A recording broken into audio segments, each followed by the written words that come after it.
Assalamualaikum warahmatullahi wabarakatuh.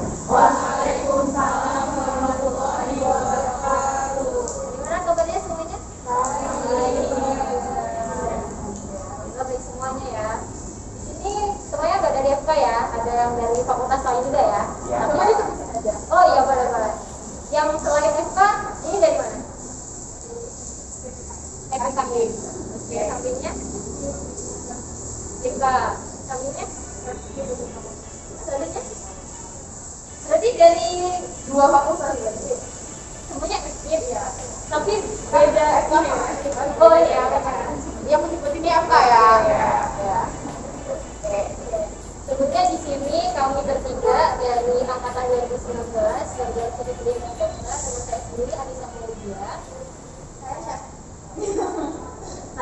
Mulia. Saya Syafira Alfiafiani. Nah, di sini kita mau memperkenalkan dan juga mensosialisasikan ke teman-teman semuanya terkait dengan salah satu penyakit yang ada di blog kita sekarang ya, yakni genital urinary. Penyakitnya adalah gagal ginjal kronis. Nah sebelumnya di sini minuman favorit kalian apa sih? Satu deh. Kopi. Lagi yang lain. Suka begadang ya? Aduh, ketahuan banget. Banyak tugas ya? Enggak ya? Iya. Enggak ada yang suka boba. Ini Mbak. Iya. Oke. Tapi sekarang coba kakak tanya, di sini dalam satu hari minum air putihnya berapa gelas? 8. Satu. Iya.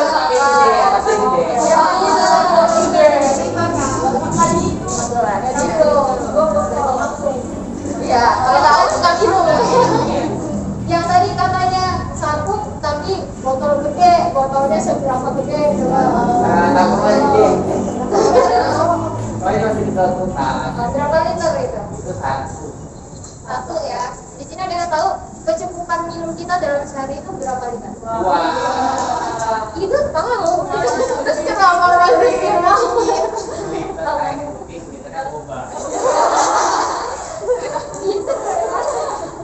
Oke. Nah, karena itu kenapa nanya tentang air putih yang harus kita konsumsi dalam sehari, karena memang yang namanya ginjal itu nggak terlepas dari yang namanya minum ya, Bapak. Nah, untuk itu kita di sini akan mensosialisasikan tentang penyakit ginjal kronis. Ada yang tahu itu apa? Belum ya. Kita tanya ke Arifah. Oke. Jadi sebelumnya di sini kita harus tahu dulu namanya penyakit ginjal kronis. Itu terjadi penurunan fungsi ginjal. Dia karena kronis, jadi dia berlangsungnya perlahan, kemudian menahun. Kemudian gejalanya tuh nggak jelas, jadi dia nggak dapat dideteksi secara langsung gitu atau secara tiba-tiba gitu. Kemudian apa sih fungsi ginjal itu sebenarnya? Dia menyaring darah, kemudian mengeluarkan sisa-sisa metabolisme tubuh, kemudian juga mengatur tekanan darah dan banyak lagi. Itu fungsi dari ginjal sendiri. Kenapa penyakit ginjal kronis ini penting? Karena ternyata banyak banget orang yang menderita penyakit ginjal kronis di Indonesia ini. Kita lihat di sini sekitar 227 miliar biaya yang dikeluarkan untuk hemodialisa darah. Kemudian juga dia peringkat 18 dari penyakit di Indonesia.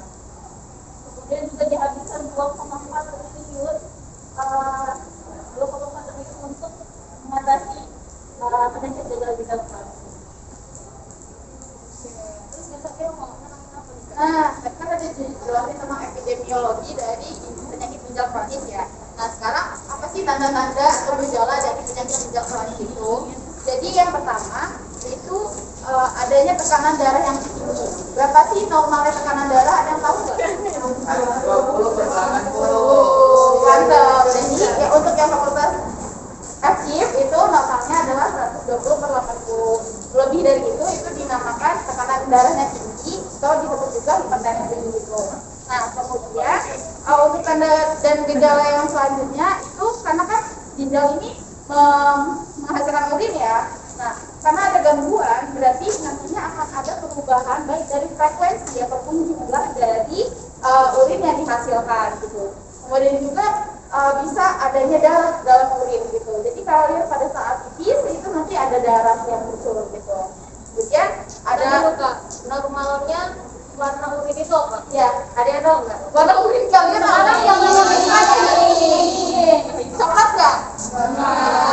Merah nggak? Hijau? Nggak jadi kuning ya normalnya. Oke. Kemudian selanjutnya ada lelah, lesu, nafsu makannya turun, sulit konsentrasi. Kemudian juga ada bengkak di kaki atau di tangannya gitu. Nah, kemudian selanjutnya untuk faktor-faktor resiko dari penyakit ginjal kronik ini. Jadi faktor resiko itu ada dua, ada yang bisa dimodifikasi, ada yang tidak bisa dimodifikasi. Nah, dimodifikasi itu maksudnya seperti apa? Dimodifikasi itu bisa diubah, gitu ya. Jadi kalau misalnya ya bisa diperbaiki lah, gitu ya. Nah, untuk faktor resiko yang tidak bisa diubah itu seperti adanya riwayat keluarga yang sudah terkena penyakit ginjal kronis gitu. Misalnya kakek kalian ada yang punya penyakit ginjal, emang kalian bisa ubah jadi nggak ada penyakit ginjal gitu? Nggak bisa kan? Terus juga adanya kelainan prematur, kemudian juga bisa adanya trauma di bagian perut, kayak gitu. Trauma itu kayak ada benturan, kecelakaan gitu. Kemudian juga jenis-jenis penyakit lain seperti adanya penyakit lupus kayak gitu. Nah, untuk yang faktor resiko yang bisa diubah itu apa sih Kak? Kayak hipertensi. Hipertensi itu apa? Tekanan darah tinggi ya. Kemudian juga diabetes. Diabetes itu apa? Kencing manis ya. Jadi tingkat gula dalam darah itu tinggi gitu ya.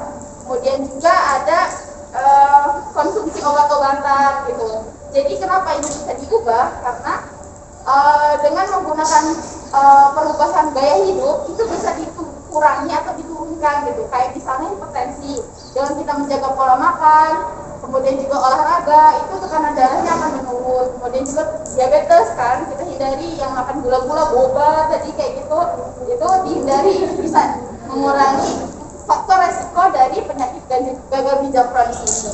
Oke, kita lanjut ke pemeriksaan. Jadi fungsi ginjal tadi kan untuk menghasilkan urin ya. Sebelumnya dari apa? Dari darah kan. Dia berfungsi untuk memfiltrasi darah sehingga menghasilkan urin. Nah, untuk pemeriksaannya sendiri berarti itu ada dua komponen, ada pemeriksaan darah dan juga pemeriksaan urin. Untuk pemeriksaan darah itu kita melihat apakah terdapat kadar kreatinin serumnya meningkat atau tidak. Kemudian juga kita bisa menilai laju filtrasi glomerulusnya. Nanti kalian akan belajar di semester selanjutnya. Ya, gitu. Yang kedua itu komponennya urin ya. Berarti kita cek urinnya dengan metode dipstick, bisa menggunakan dipstick. Jadi nanti urinnya itu kalian tampung ke dalam suatu wadah, terus nanti akan ada stick yang dicelupkan, itu ada warna-warnanya gitu. Jadi waktu dicelupkan urinnya akan berubah warna gitu. Nah, setelah itu diinterpretasikan lewat botolnya ini.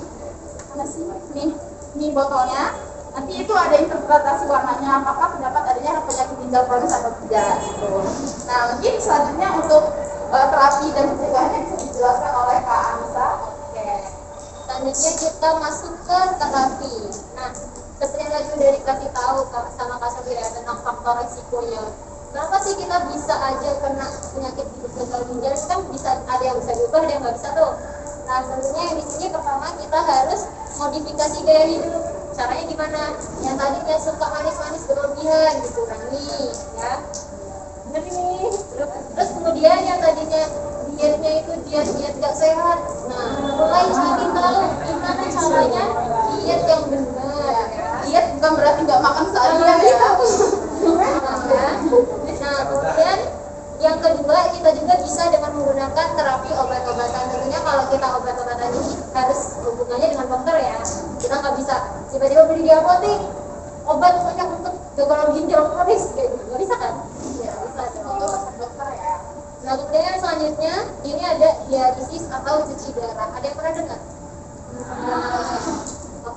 Nah, kalau misalnya ke rumah sakit terus ada tulisan unit hemodialisa gitu kan ya, itu isinya orang-orang tua, kakek-kakek, nenek-nenek dan tua ya. Tapi semakin kesini ternyata yang melakukan dialisis itu nggak cuma orang tua, kita yang masih produktif ini itu udah banyak gitu. Nah itu menandakan apa? Adanya penurunan kualitas itu, kualitas kesehatan. Itu karena apa? Karena banyaknya makanan aneh-aneh itu tadi ya. Dan kita ikut gaya hidup itu. Ah, zaman dulu ada boba. Ini coba kopi gitu ya. Nah itu ya salah satunya. Dan namanya orang yang udah punya penyakit ginjal kronis itu dia nggak bisa hidupnya lepas tanpa dialisis. Jadi setiap berapa bulan sekali harus balik lagi ke rumah sakit, harus cuci darah lagi, besoknya gitu lagi, dan itu berulang. Jadi atau bisa pilihan terakhir nih, transplantasi ginjal. Jadi nanti misal ada orang yang ginjalnya cocok nih dengan kita, tentunya ini proyek panjang banget ya. Panjang banget prosesnya, ada gimana caranya orang yang mau donor ini cocok sama kita juga dites, orangnya juga dites, habis itu gimana operasinya, ngambil dari orang satu terus dimasukin ke orang yang sakit. Yang ini panjang banget gitu ya, transplantasi ginjal. Nah kemudian selanjutnya, oke, berarti kan kita nggak ada ini ya, nggak ada yang punya penyakit gagal ginjal kronis kan. Nah, tapi bisa aja kita suatu saat kena gagal ginjal ya, jangan sampai gitu. Tapi kita bisa nih mengupayakan dengan cara pencegahan penyakit gagal ginjal kronis ini. Yang pertama kita bisa dengan cara mengecek kesehatan kita secara rutin. Nah biasanya ini kan ada apa kak kalau di beneran gajah itu pos kesehatan gitu ya. Nah kita itu aja setiap hari minggu kita semua sekalian jalan sehat, sekalian cek darah rutin, terus tekanan darah dan sebagainya gitu ya. Jadi harus dikontrol itu.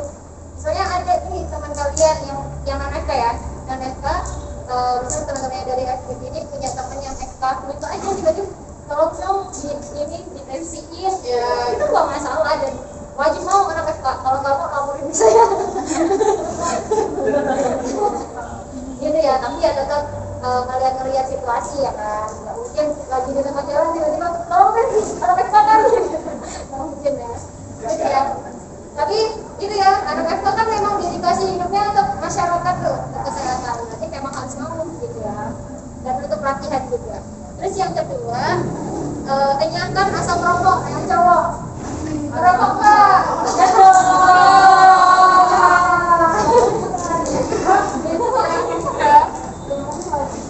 karena rokok itu jahat banget ya. Yang merokok siapa, yang kena dampaknya siapa gitu kan.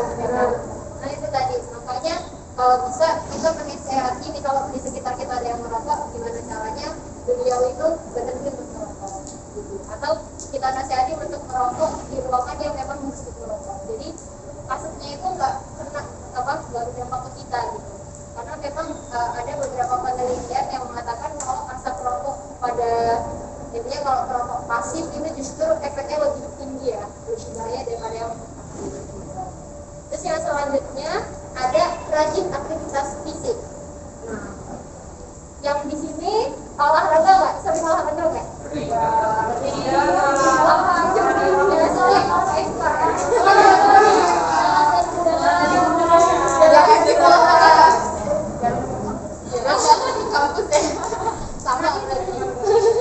Nah itu ya, pokoknya disempet-sempet wajib ada waktu khusus untuk kita olahraga. Entah itu jalan sehat atau lari-lari kecil. Mau kurang kan udah ada fasilitasnya juga ya, mau berenang bisa, mau lari bisa ya kan, basket bisa, futsal bisa gitu. Jadi manfaatkan fasilitas. Terus selanjutnya diet sehat kalori seimbang. Nah yang tadi seperti Kak Anissa tadi bilang ya, jangan asal-asalan kalau yang mau diet gitu. Baik diet untuk meningkatkan berat badan ataupun yang untuk menurunkan berat badan, itu jangan asal-asalan. Jadi kita harus konsultasi dulu nih, kalau misalnya memang belum punya ilmunya, kita bisa konsultasi ke ahli gizi ya. Terus yang selanjutnya bisa dengan cara istirahat cukup.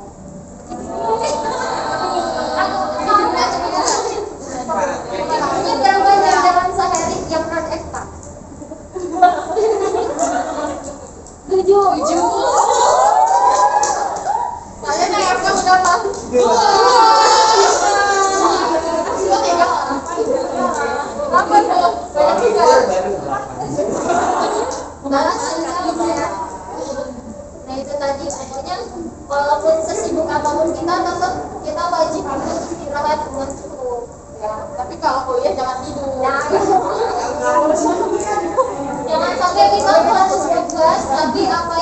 pelajari sebenarnya nggak masuk otak, benar nggak? Ya, banyaknya gitu, ya termasuk saya juga harus itu. Oke, nah yang selanjutnya kita harus mengelola stres dengan baik. Ya. Apa kalau di kedokteran namanya? Apa kalau ada ginjal apa ya? Iya, bahasa kedokterannya. Coping mekanisme.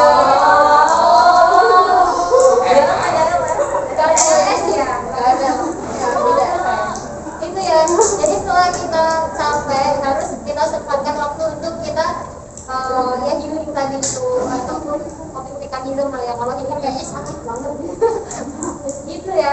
Jadi jangan sampai karena tugas-tugas yang begitu, karena tekanan yang ada di kampus menyebabkan kita itu imunitasnya turun gitu ya.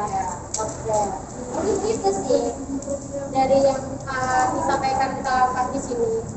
Nah untuk itu kalian ada yang mau ditanyain dulu Kak? Oh iya, siapa namanya? Nama aku juga Muhammad dari Sekolah dari Kak. Ini udah kan kalau masalah menyinggung tentang transplantasi ginjal. Iya. Ya, transplantasi ginjal. Transplantasi ginjal itu berarti kan kayak membuang ginjal di operasi. Nah, ginjal yang diambil itu tuh kayak apa hasil dari ginjal itu dibuang atau ditaruh mana gitu? Atau dijual atau gimana? Sebelumnya di sini yang mereka tahu nggak ginjal kita ada berapa jumlahnya? Ada 2. Emangnya udah pernah SD? Lupa, ada Oh gitu. Iya. Nah ini yang perlu kita ketahui. Ternyata walaupun orang itu cuma punya 1 ginjal, dia masih tetap bisa hidup. Gitu. Karena kita juga nggak tahu sebenarnya kita punya 2 ginjal atau 1 ginjal. Gitu. Bisa.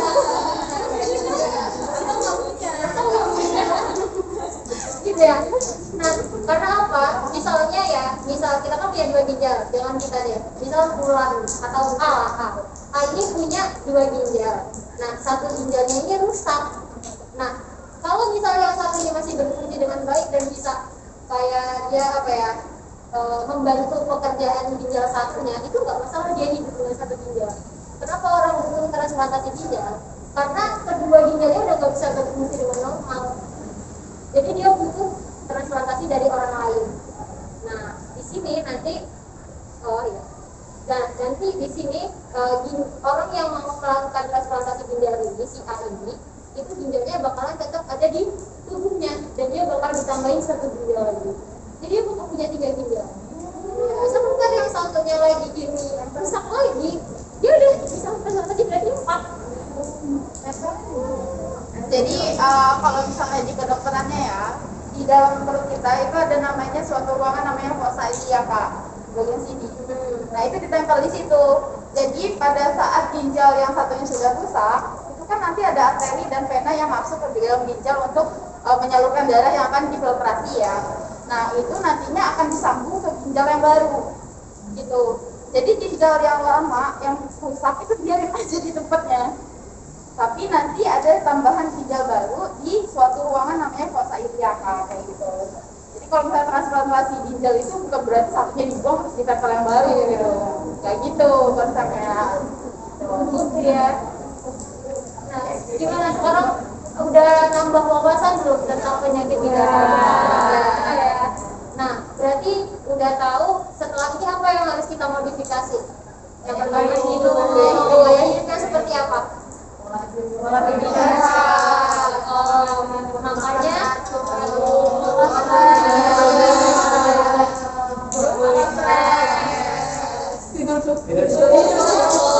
Reflection yang paling penting tentang ginjal. Bukan ginjal yang paling penting. Berapa liter? 2. Berarti udah paham ya? semuanya bisa langsung masuk gitu ke otak. Emang cerdas memang. Oke, mungkin itu aja ya Pak ya untuk sosialisasi ataupun penyuluhan kita terkait dengan penyakit ginjal kronis hari ini. Terima kasih adik-adik semuanya udah dengan semangat dan antusias gitu ya ikutnya gitu. Keren banget kalian semuanya. Semoga bermanfaat dan bisa diterapkan dan bisa kalian bagikan ke teman-teman yang lain. Kalian bertiga di sini, terima kasih. ada semuanya, jadi mohon maaf kalau misalnya ada kesalahan. Kami tutup. Wassalamualaikum warahmatullahi wabarakatuh.